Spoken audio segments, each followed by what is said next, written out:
All right.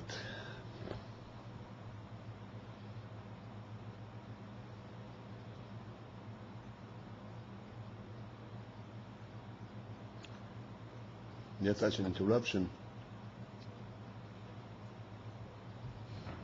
Do you have a marker where we were up to?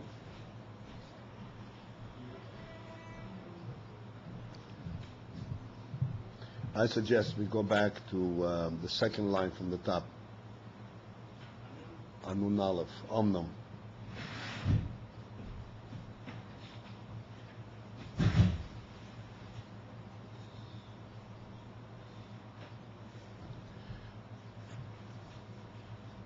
All right. So you all have the place.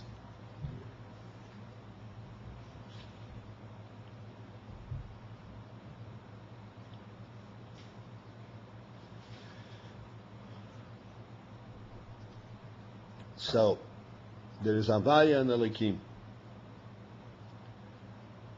And Havaya represents the Gilui of Elikus in an Ein Sof manner, Elikus as it is. And in order to create world, there has to be some kind of a correlationship between the oil that creates it and the world that's being created. There have to be what's called be'erech, which we'll discuss now more. But we did state the other side, that Ein Sof and Baal Gvul are not be'erech zelozeh. And when we say not be'erech, erech means they're not in proximity. They cannot be compared one to the other. One being bigger than the other, stronger than the other. They're not on the same platform. So they do not recognize one another? I'm sorry? You're attached to here before they do not recognize one another? Right. That's right. I'm translating out the exact word be'erech. Be'erech means comparing. They're not on the same platform to be compared. They don't recognize each other. It's true. But from Ein Sof perspective, you don't recognize Gvul, and Gvul cannot recognize Ein Sof.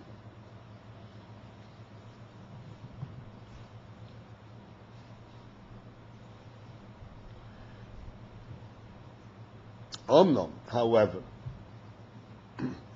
it's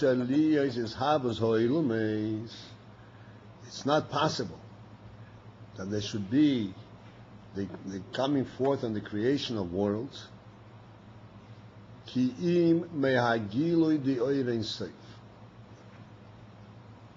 except when there is a gilui from Oyer Ein Sof. Here we're saying that it's impossible because they're shaloi be'erech. But on the other hand, there's no other choice. There's no other way that there could be a creation but for a gilui from Oyer Ein Sof, from an expression of Oyer Ein Sof.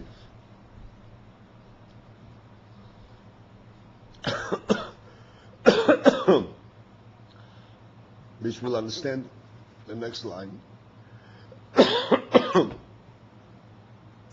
Ukiyodua, and as it is well known, shekol pu'ula, that any effect, any action, hu alidei his galus koyach hapoel dafke.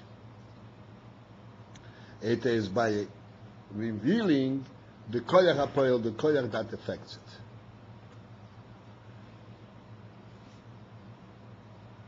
This simply means, like we discussed previous time when we learned it first, that in a simple sense in our world, if I want to move an object, even though that I have full jurisdiction to move the object, nothing can stop me from moving this object. And I want fully to move the object. The object is not going to move unless there is what's called the hisgalus, the koyach hapoel. That I'm showing, I'm revealing this koyach. I'm able to do it is not enough. I have jurisdiction to do it is not enough. I have to actually stretch out my hand and do it. The fact that I have jurisdiction and I have the will and I have the koyach to do it is not going to affect it. A pa'ula has to have koyach hapoel. And this is his galus koyach hapoel. His galus koyach hapoel means that the koyach of the actor, like the person who's acting, his koyach has to actually come to full expression. He has to do it. Exactly do this particular action.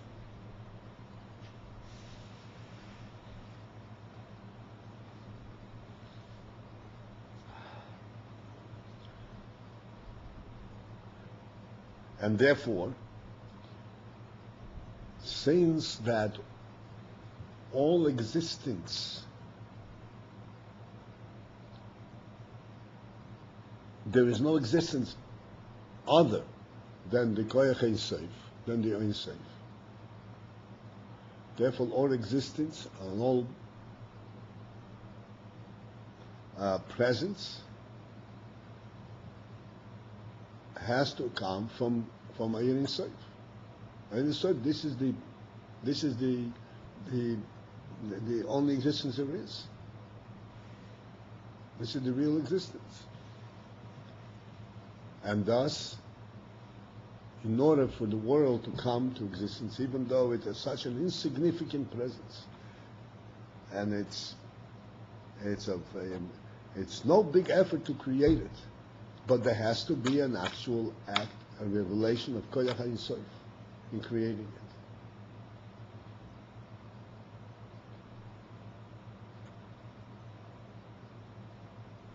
Because a piyula requires that there be a gilui of the koyach that creates it.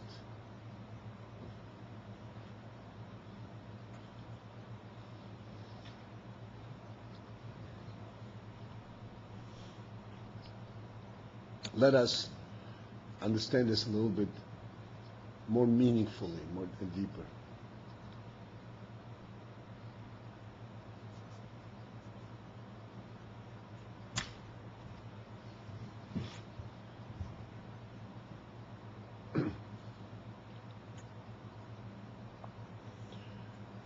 This watch is on the table. The fact that this watch is on the table, as such, it does not say who put it down there, how it got there. It's just an object that's on the table.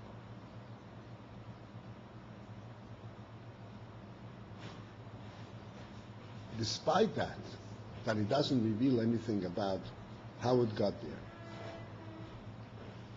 The very fact that it is there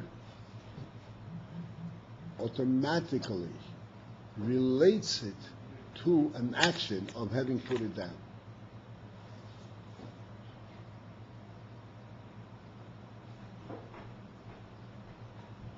Even though this is an object by itself, and there's room over here, there's no reason why it couldn't be here. That's not either forced to be here, it's here because there is no objection for it to be here. Nevertheless, it immediately attests. You know what attest means? It immediately testifies. It immediately says there was an action that brought this thing. And this action, this fact that it is here, already correlates this fact of it being here to a source, to someone who had done it. Except that it correlates it to the action of the person. It not correlates it to my action, doesn't relate it directly to me. Because it didn't happen because of me. It didn't happen because I wanted to be there. It happened because there was a gilui, an action coming from me to put it down. So that this fact that it is here attests, in other words, it immediately relates and it speaks for itself. It says there was an action that put it down here. And this action came from a source. This is called koyach hapoyel.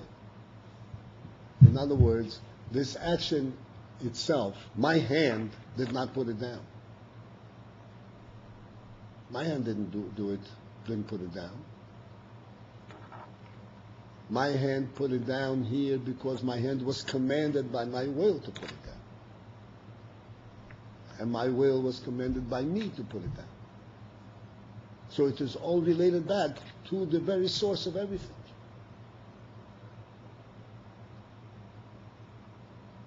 Except that this very source of everything, and what's myself and my will and my koyach, came to a gilu, to an expression. That's called gilu, koyach hapoyel. But what was nizgal over here? What was nizgal is not just the act of the hand, the whole source of this whole action.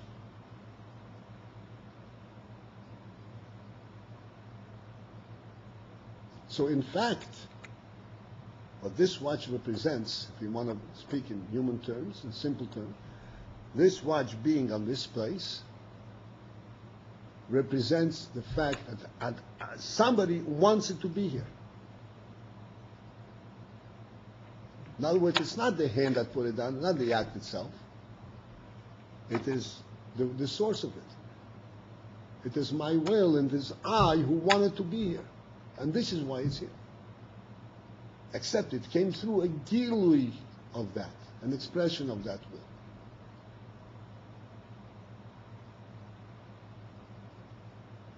Now, my will is infinitely superior, greater,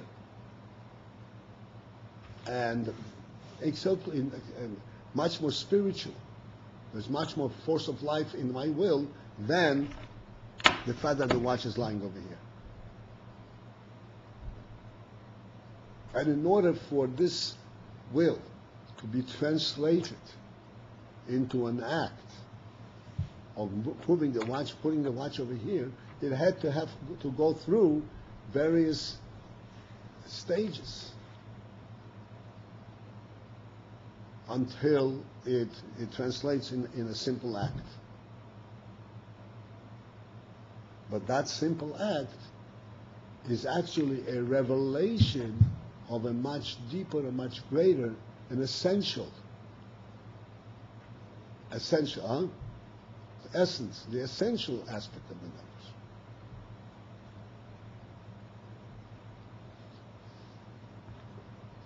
Let's think of it even broader than that.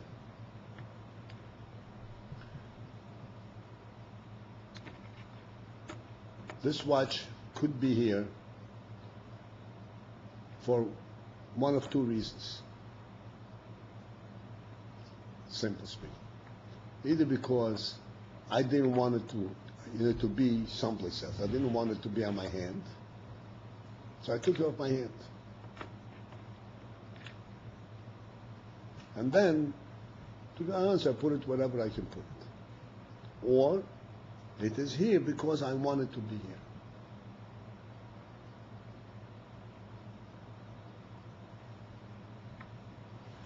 The real value, the real definition of a pu'ula. A pu'ula is not something which happens inadvertently, unintentionally. In other words, if this watch is over here because I didn't want it to have on my wrist, so it's not really here. It's just not on my wrist. If it's here, it means that I intentionally want it to be here.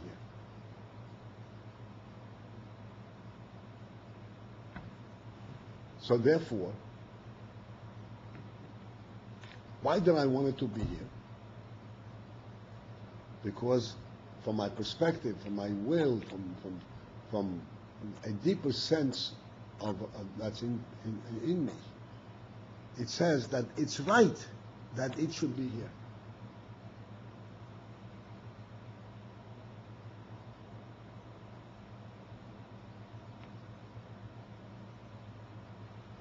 So therefore, this fact that it's here is representing a perception, a concept that originates very deeply in the person.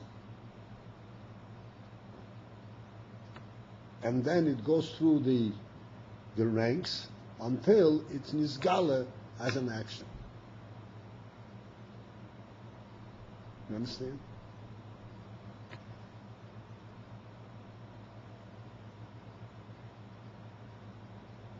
Let's take another example where you have the Sinyan clearly.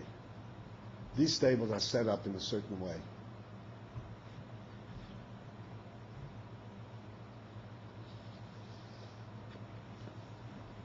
What gave us the idea to set up the tables on this way? Not the tables. It isn't because there's no other place to put them, but because we perceived of how it is appropriate and comfortable to sit down around the table. And from that perception, we then developed a factual plan of how to set them up.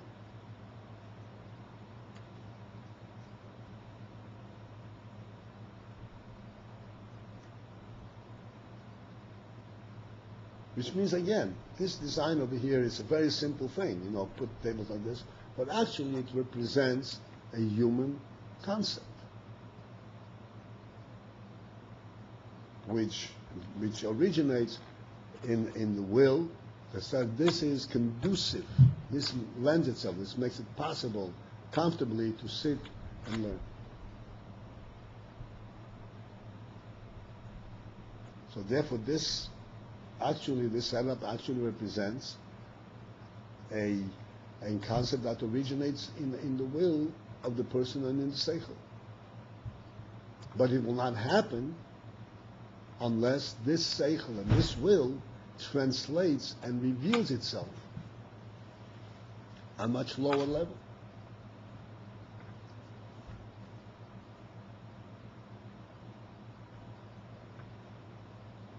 Okay? So that, in summation, the point that's being made is that an action is not just the action. It actually represents the origin of the thought, the origin of this action, and what this is all about. Why did I think that this is comfortable and that this is the way it should be?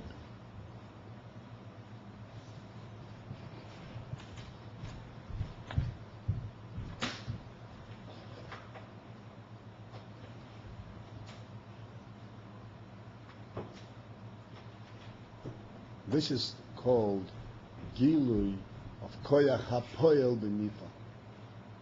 Gilui Koyach HaPoel. The Gilui is Galus Koyach HaPoel.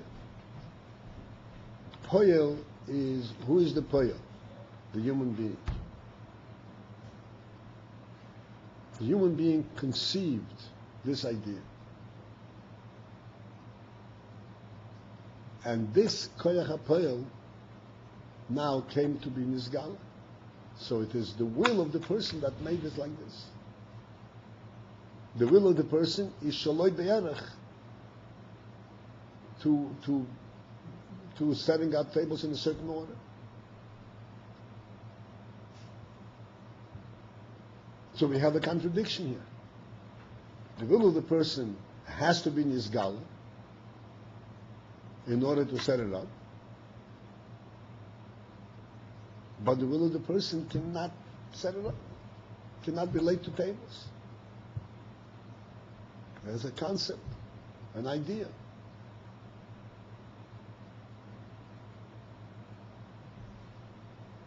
Therefore, there has to be an intermediate stage where the koyach hapoyel, the koyach hapoyel, the human being, is the human will translates itself into seichel, into midas, and then it translates itself into the hand, into an action. But and all that is representative of the koyach, of the original koyach hapoyel. So that when the hand moves the table, it is motivated and it represents the original will of the person.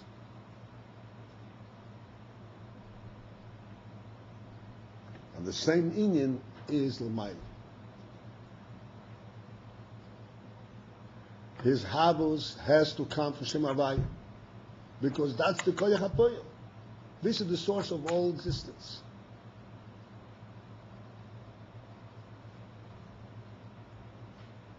Has to come from there. But Varei Hagil, okay, so I continue on the adding the third line. Varei Hagil de Ein Sof. But the Gilui Ein Sof who bebechinas bli gvul kanal.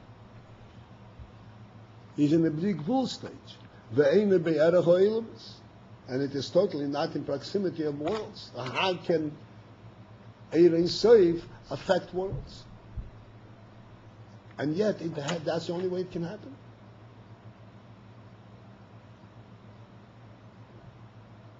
Worlds, after all, no matter how small or big they are, represent a koyach coming from Ein Sof. So how does Ein Sof connect the world? Connect or create? I'm sorry? Well, the point how it's connected or how it's created. The question how it's create the words or how it's connected to the world? How it connects. If it can connect, then it can create. How it connects, how it translates, how it comes from Ein Sof into being a finite entity. And yet it has to be that way. That's the point. This whole discussion that I pointed out, Koyach HaPoel ben Nifal, this Galuf Koyach HaPoel, is in order to explain that no matter how small the world is, it is coming and representing the Ein Sof.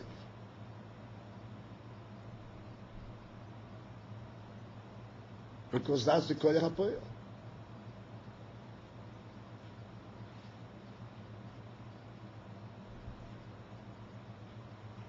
Understand?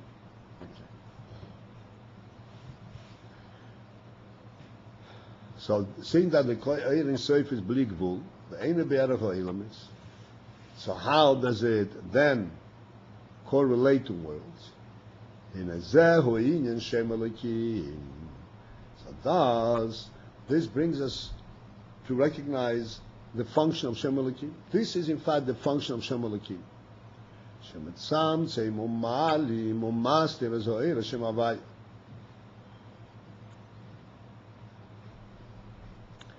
It controls, so to speak. It conceals the oil of Shem Havaya.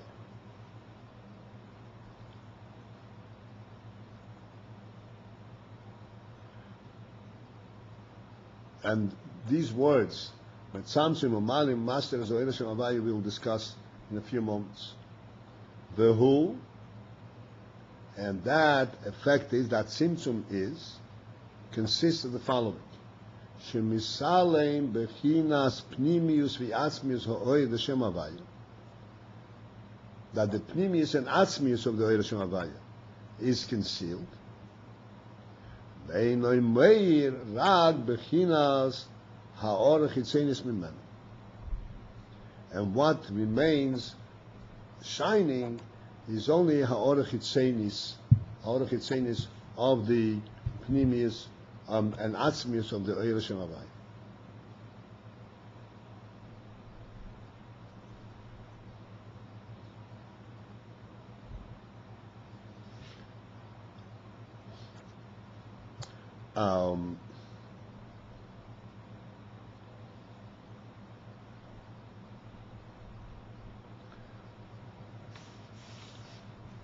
I want to discuss these words. Pnimis v'yatzmis v'oid Hashem Havaya.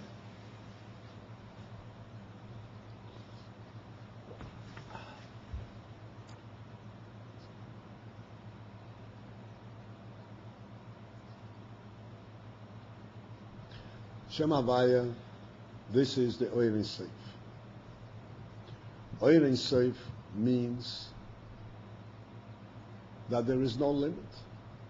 Everything is absolutely there. Everything is absolutely possible.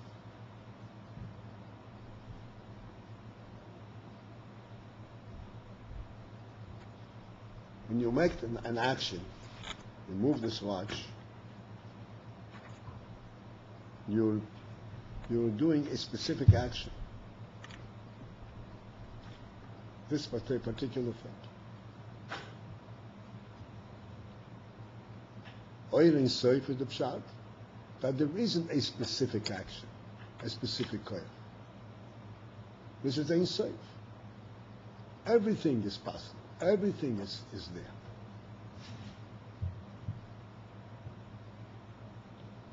Everything is everywhere. What? Everything is everywhere. Everything is everywhere. Let's narrow it down to our moshel from the watch. I go and I put the watch down on this spot. Now, what makes it possible for me to put the watch down on this spot?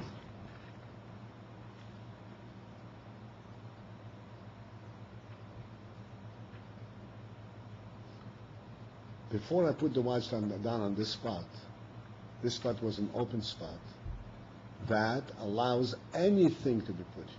Not the watch, anything.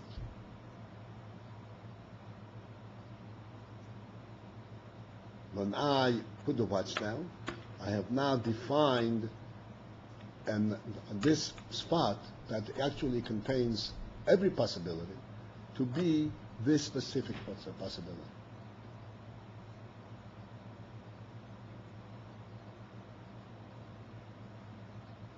So I have revealed from an unlimited stage to a very finite defined stage.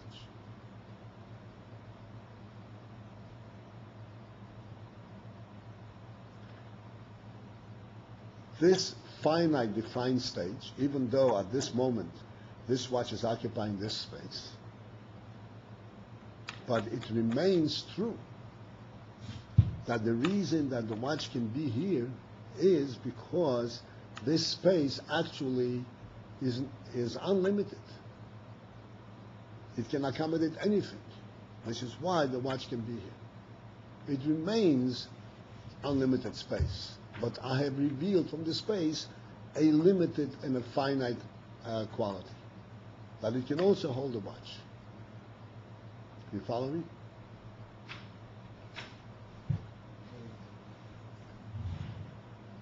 Reveal. Okay. The watch is here in this space, right? And I take the watch away. Did I take the space away? No, opposite, same thing.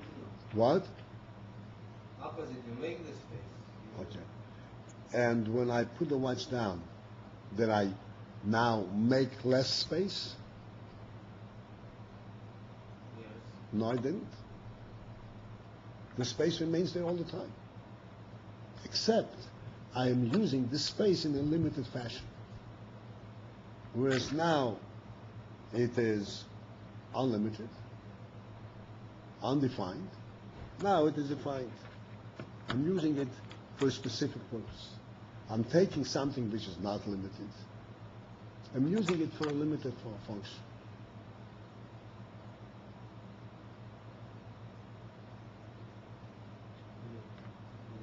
In the end of it, everything over there. Hmm? If you in one solve everything over there. Now, 1 second. Let's talk about this right now. We'll come back to it.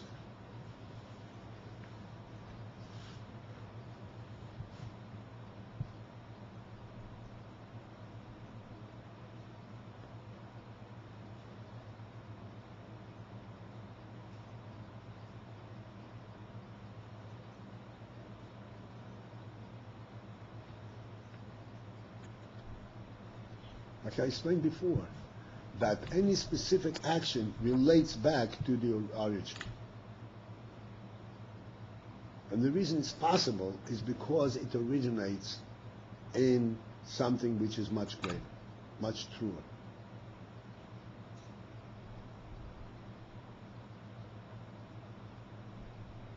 So that when this space is vacant, for instance, is saying that this space, it's be'etzem. In other words, it is open just to anything, because it's unlimited. Now, you lose the sense that it's unlimited. You conceal the fact that it's unlimited. And what are you revealing? It can hold a watch. Which is a chitzonizik and a limited quality of it.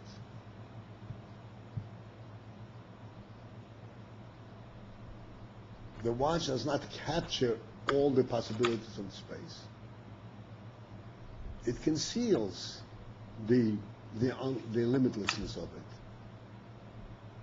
and reveals only a specific capability. This is called the chitzonius.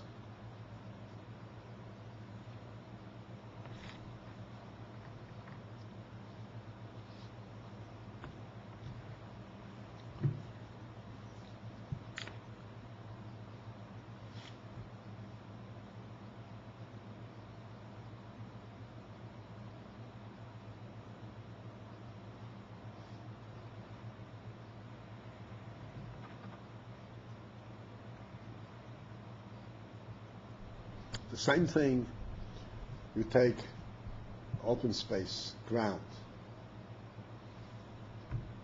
and you put up on it a house.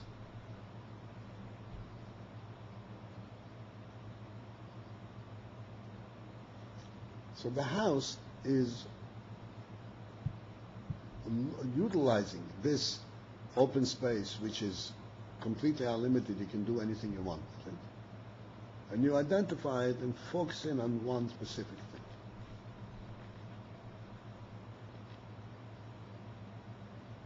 The house has to be built. The house is not there be'etzem. House has to be put up. And it stands there only as long as it stands. I mean, it falls down, it goes back to the original space. The space, however, that doesn't disappear. That's be'etzem. That's the reality itself. The house is a temporary structure that identifies this space as being a house. But it's not the atzem of this space. It doesn't change the atzem. The house will eventually collapse or be taken down.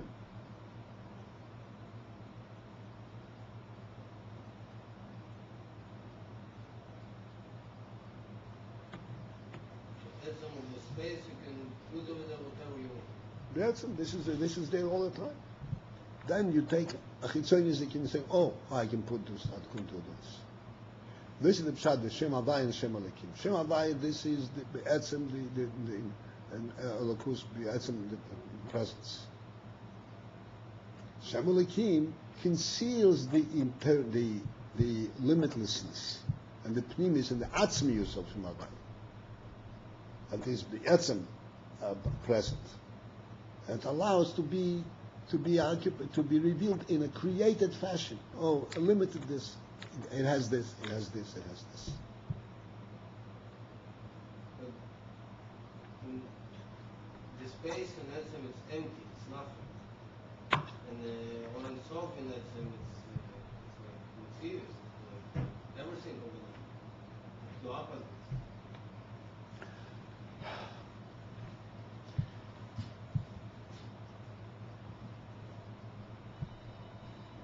The space in Etzem is nothing.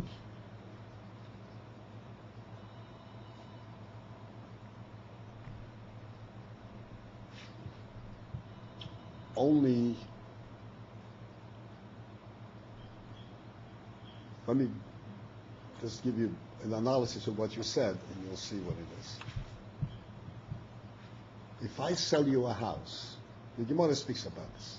I sell you the house, but not the earth upon which it stands.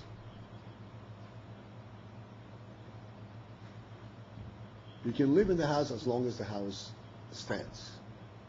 When the house falls apart, then the earth is mine.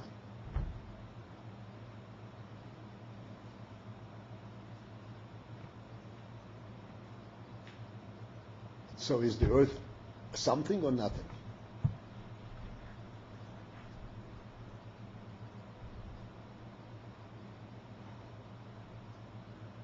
But space and earth, What?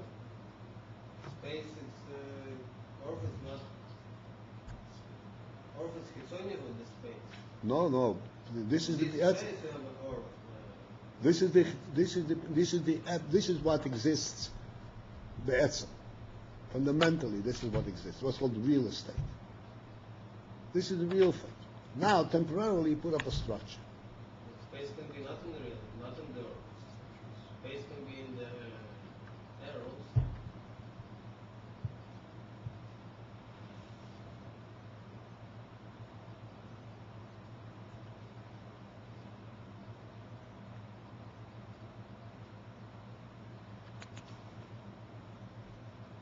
Right.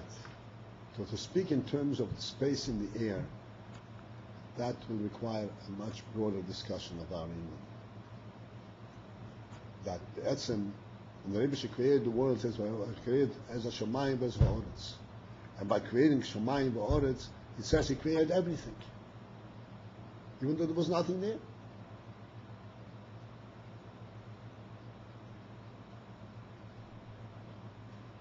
But the shamayim va'oretz is a facilitator for everything that was created afterwards. So this is, you're broadening this discussion. It's not necessary. You can understand it from our limited perspective. I don't understand that the space you have empty, so you can put whatever you want. But what I'm saw, it's everything. It's like The space is empty. from The space is not empty. It is only because the Gashmi, that's what is called empty. But the Etzem, the Emerson, this is the real thing. This is what makes possible of everything. Like I said, if I sell you the house and I don't sell you the ground upon which it stands.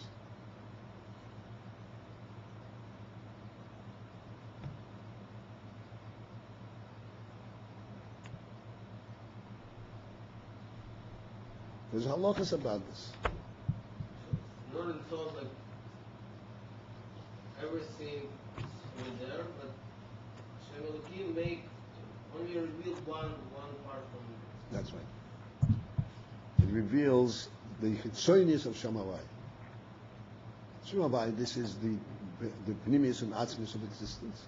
And this reveals only a limited quantity of it. Chitzonis, that it could be made, you can do this. You can create a world. You can create an earth. You can create a heaven. You can create a sun. You can create a moon. So actually it's everything inside, but what I see it's only this what is That's right. That's right.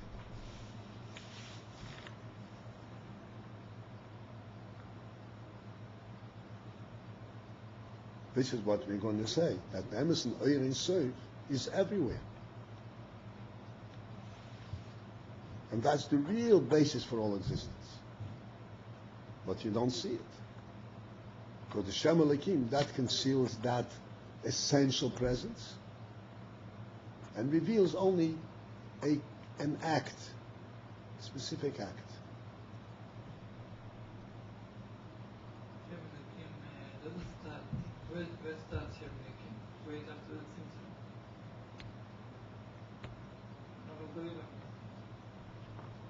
No. Not like something that's close to the wall with Shem Elohim. Shem Elohim is also Mercedes. Yeah. There are different levels. There's different levels of Avaya. Makes no difference what level you're looking about. In every situation, we talk Havaya and Elikim. Havaya, this is the Oirin Seif, the source of Havaya, the source of existence. The Koyach HaPoyel. Shem Elikim is what's mitzamtzim this and conceals this infinite Koyach HaPoyel. And reveals only the Chitzonis. Oh, I can do this. Oh, I can do this. This plot of land upon which this house is standing. And say, oh, this plot of land can hold a house. Is that in any which way describe what this plot of land is? There's an infinite possibility.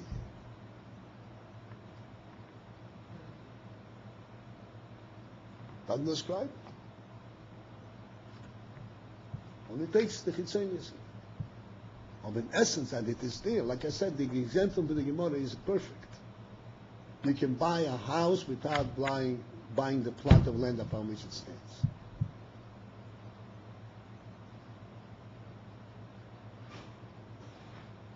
There's a child of a person owns a tree, a fruit-producing tree, but he doesn't own the land upon which it stands. Does he have to bring Bikurim or not?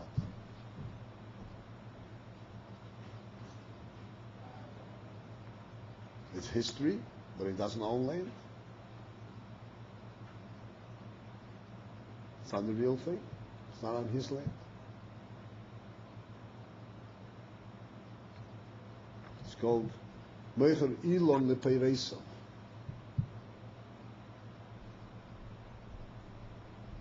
Then there is even a further level, where he says, Peiris Ilon, not Ilon Lepeireisa, but Peiris Ilon, the fruit of the tree. It doesn't even have any part of the tree either. Only the fruit that come out of it. All different stages.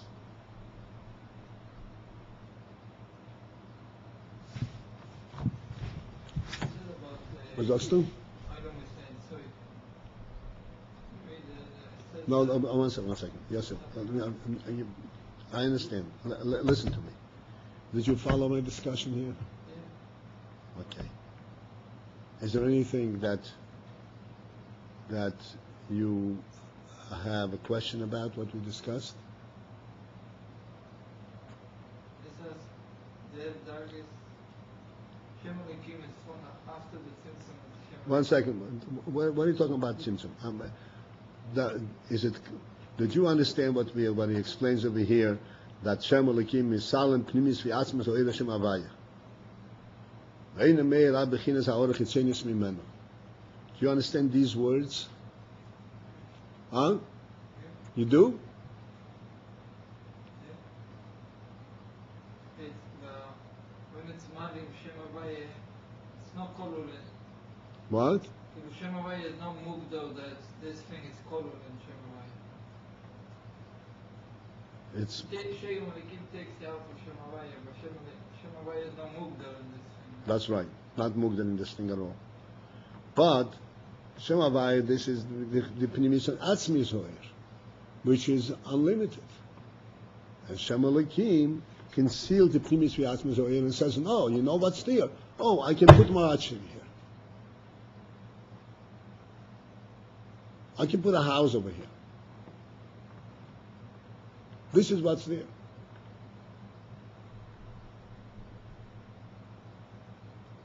But that's already a chitzoni. That's already a means by which you can use it, rather than by what it really is in essence. And the same thing is Shem Havaya and Shem Elikim. Shem Havaya is Pnimis V'Atzmi Zohar, and Shem Elikim conceals that and shows only the chitzonis. Chitzonis means what can be done with this. Uses the power of Shem Havaya? Yes, because that's what the whole point over here, the whole emphasis over here. That to create it has to be his galus koyach hapoyel. Koyach hapoyel means the koyach of Shem Havaya. Cannot be a peula without his galus koyach hapoyel. Koyach hapoyel means the koyach of the doer. That's why I went in the whole discussion That when a person does something, it has to be the izgalus of his nefesh, the izgalus of his rotzen, the koyach ha'poel. So it has to come from Shem Havaya.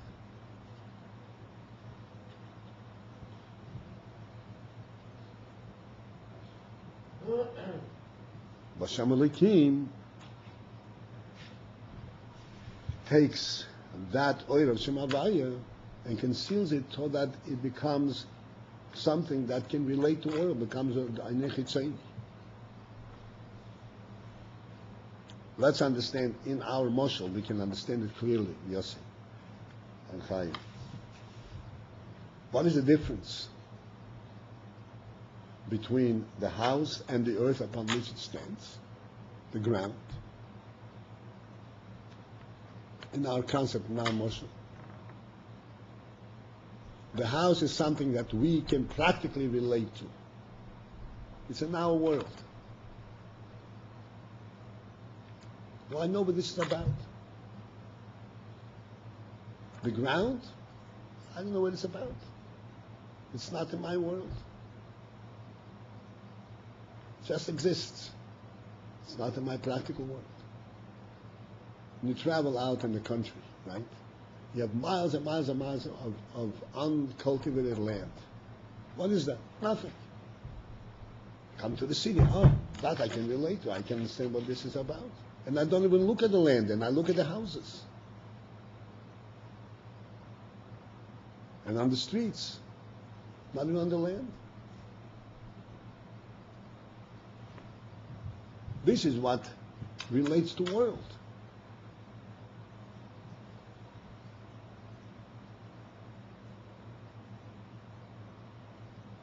But this is chitzonius from the real thing.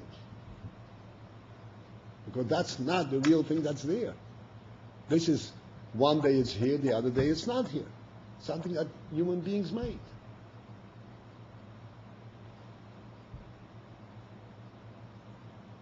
It's not there b'yatzim. No street here must be here. You can change around any time. No house is here, must be here. It's in our temporary world. That's what Chitzain is. But in world, there has to be something that's Chitzain, that's temporary. Otherwise, it's not world.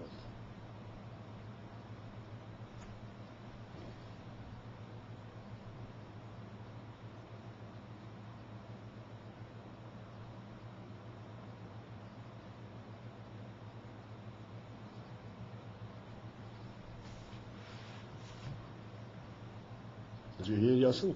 Did you hear what I said just now?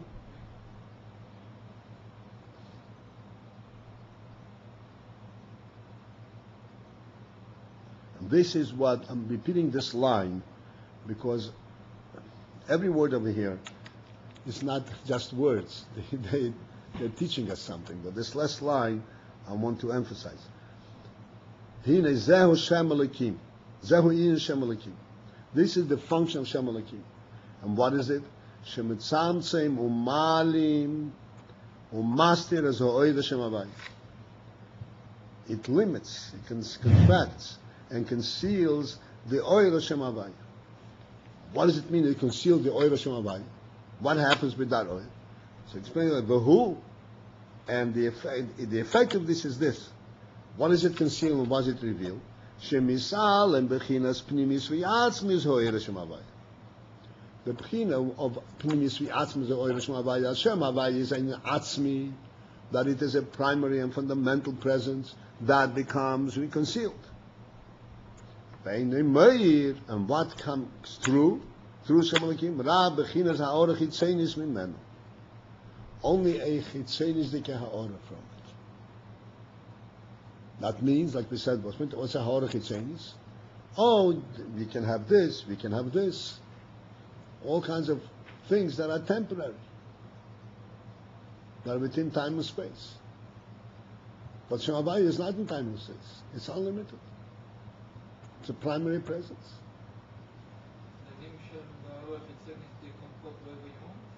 Yeah. What? Ha'orah chitzenis is?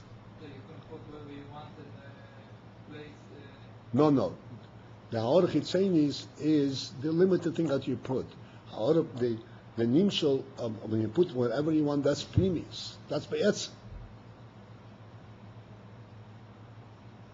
That's their Be'etzim, like in our moshel, in our world, right? It's all a moshel, you understand, because the earth is also creation. But in our world, the earth is a fundamental presence. Doesn't change. Doesn't change.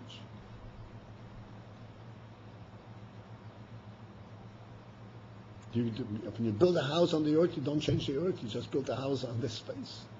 When the house falls down, the earth remains the same. And the house is there temporarily. That's Chitzonius. What's the Chitzonius? That's the Haor Chitzonius. It shows that on this piece of land, you can build a house.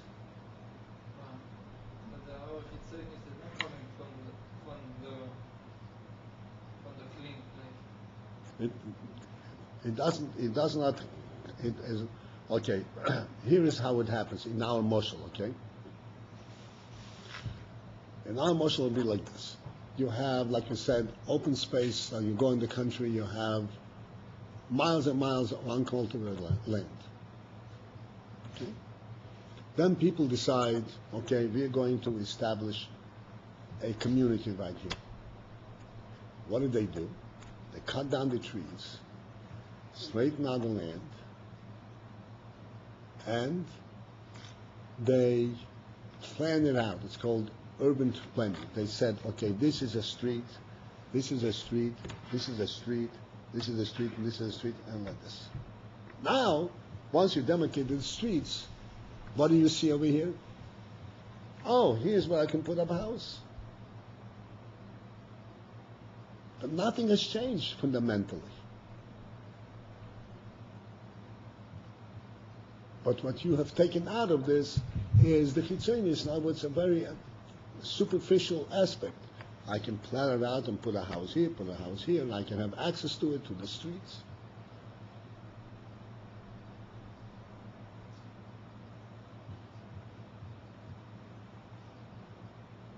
That's all the whole city is.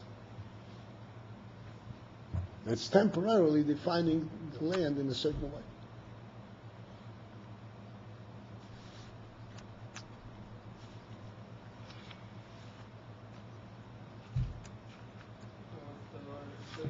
That's a Haor Chitzonius. It's a Haor Chitzonius. In other words, essentially, where you're building this house on the land. But you're only building a house on the land. You're using the land for on a temporary basis. You're not utilizing the land in terms of what its permanent and its real presence is. They show you to do something on the land, that's the Chitzonius? They have shown us to do something specific. Yeah. That's Haor Chitzonius. That's Haor Chitzonius. That's exactly right. That's Haor Chitzonius. The presence of the land itself, that is beyond Afshorius of doing something.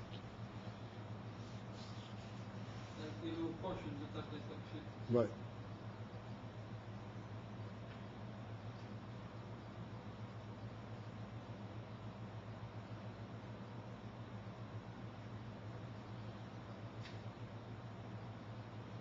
Okay. Do you have any questions? You got the point? No? You got the point? A little bit?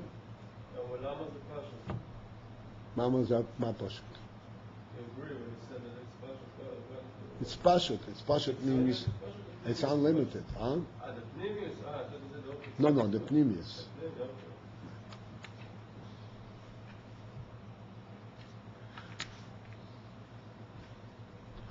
Okay.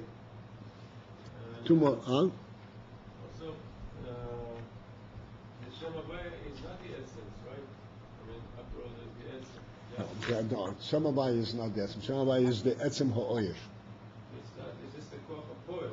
There's something before which is the real space. The real space is the essence, not Havaya. No. We are using space as a moshel. Space is, the Emerson, the most limited thing. It's a creation. It's part of the world. Space and time. using as a moshel to understand in our context, relative stage, what is the etzem, pnimis, and what is the chitzonius. To understand how this is in the Likus. Al Shem Havaya, this is the oir, the etzem oir, that represents a Likus, which is unlimited. Shem Elikim conceals the limitlessness and the essential inyan of a Likus and shows what can be there, what is contained in this, what you can do with it. What you can do with it.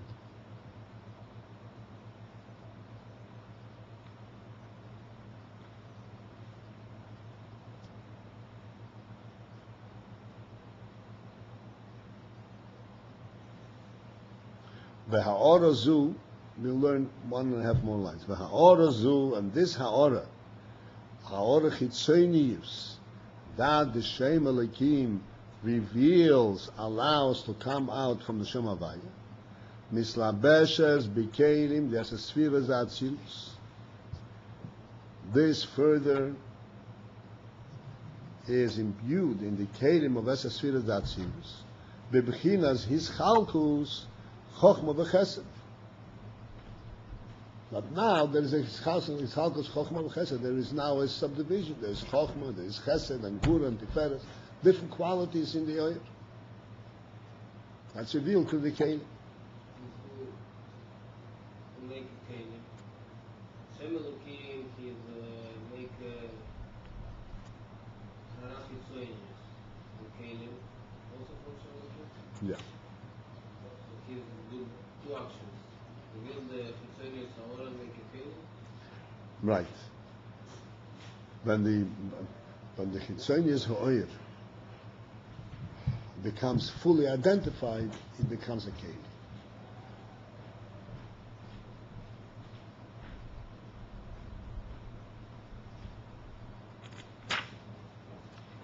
In essence, I want to give you against, I'll have to use a mushal, but it's a very gashmistic mushal, but we have to be able to project. Ha'ora mitlabeshes b'kelim.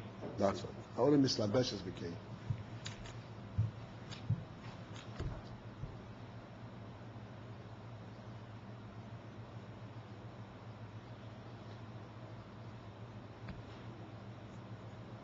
There's a halacha.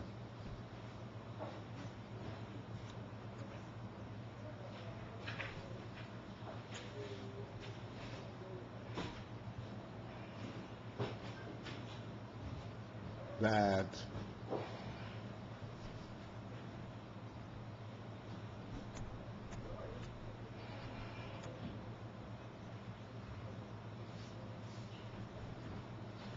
if you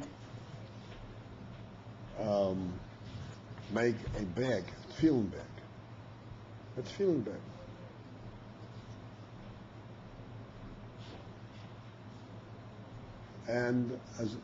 but you never put the tefillin into the bag yet. It's a tefillin bag ready to be used as a tefillin bag, but you never actually used it for that.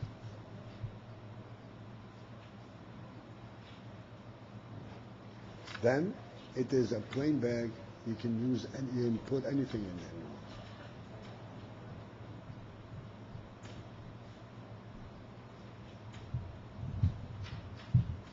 But if you put film into the bag already, then you can't put other things into the bag. Unless you made a condition like atchila, but B'chal you can't, because it was dedicated for the tree. What's the difference in the bag? The bag is identical bag.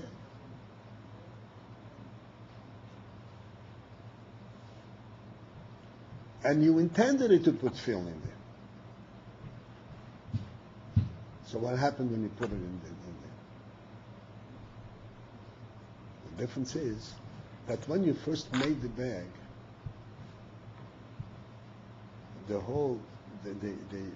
the bag did not become a film bag b'poil, only by intent.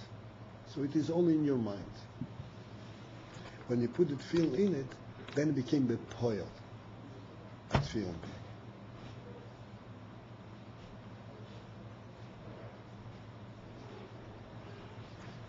Let me expand on that in a broader sense. You'll be able to understand it a little bit more subtly. An architect builds a house. You know, in these days, the way they build houses is they take a street and they build model houses. And then, when you buy when you want to buy it, then they build the same house that the model is on the same street, next house. You know, they don't spend all the millions of dollars at once. They build them as you go. But first they build a model house. And people come in and they look around and says, okay, I want this. So then you go and you build a house next door or whatever it is, a similar house. You sell them, people move in, they begin to live there. Now, this model house is not really a house in the full sense of the word. It's a house in concept, because nobody lives there. And even after they build the other house, it's not a house until somebody moves in there. Then it becomes a home, then it becomes a house. Before somebody moves in, it's in 4 walls.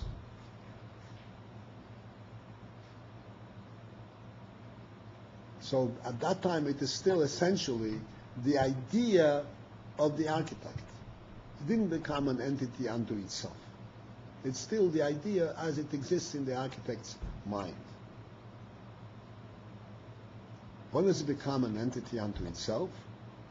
When it goes down a next step and it gets used. You understand? So the same thing is in Oyer and Keli. The Oyer comes from the source, comes from deeper, from the Seichel and from the Nefesh, Oyer, the way you perceive things, like in Choch. When this Oyer becomes solidified, so that you can think of this Oyer not as it comes from the higher source, but as an entity unto itself, then it becomes Oyer B'Keli. It is lavish in a keli. It expresses itself through a keli, through a means by which it is an entity unto itself.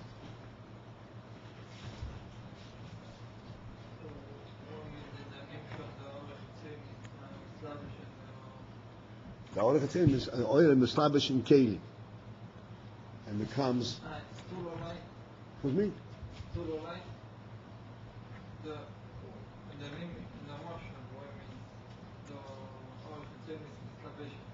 Yeah. No. Now we are talking. We are past that. We are talking about the Haorech Hitzenis itself, which is already the Haorech Hitzenis, the identified oil.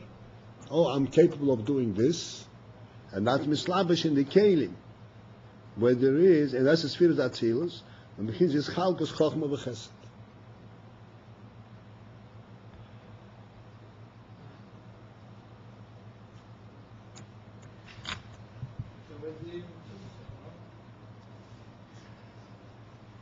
The Shem Elokim is mitzamtzim, the oil of Shem Havaya. And once it's mitzamtzim, there are 2 stages to this. This is the point. There's when it's oil and when it's keli. That's to Shem Havaya legabe the keli. Sorry?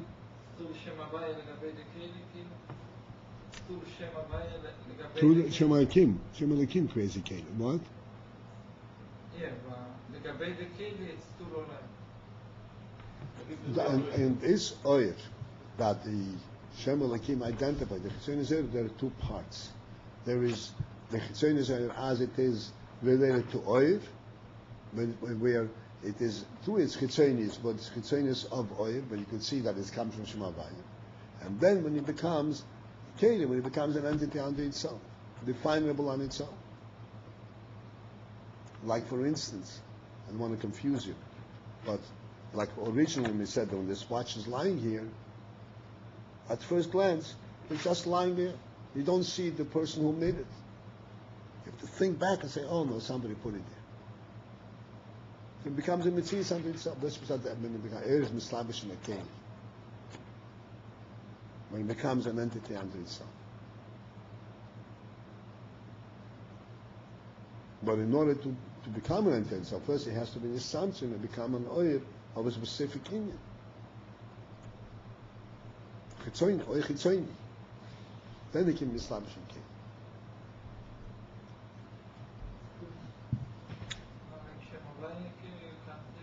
I'm sorry? Or you would have a clear big wood, no? Then it still be also a tzimtzum, the name of that king.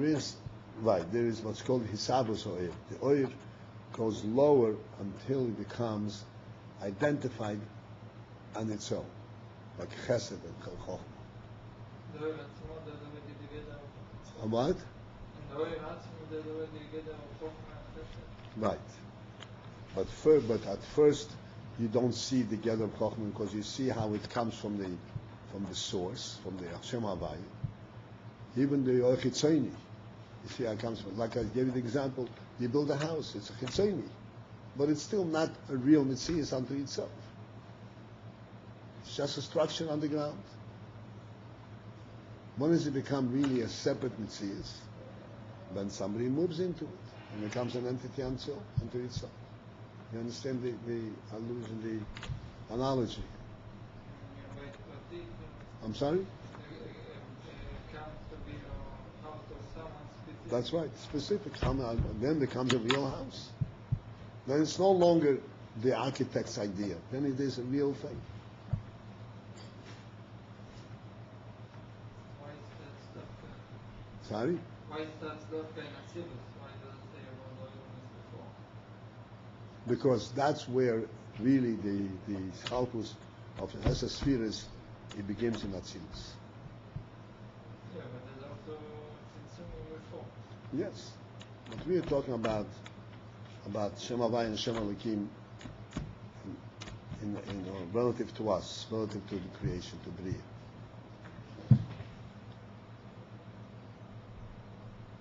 Okay, so then it's Mislabej in Kelim the Chod Bechinas is Chalkel Chosel Gbura the Ye Chesed Gbura Chochma Chosel Yeshla Bechinas Erech V'Shaychus Lo Ilam is, and now it has an Erech V'Shaychus Lo Ilam. Because it has already a mitzvah.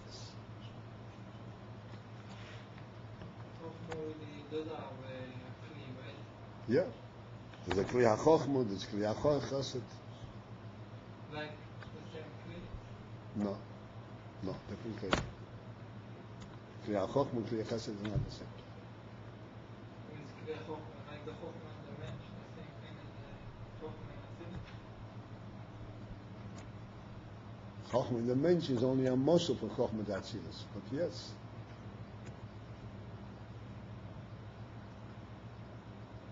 I mean, the Sasha said it's in the lab, it's something Okay, this will be it for today. else. Okay?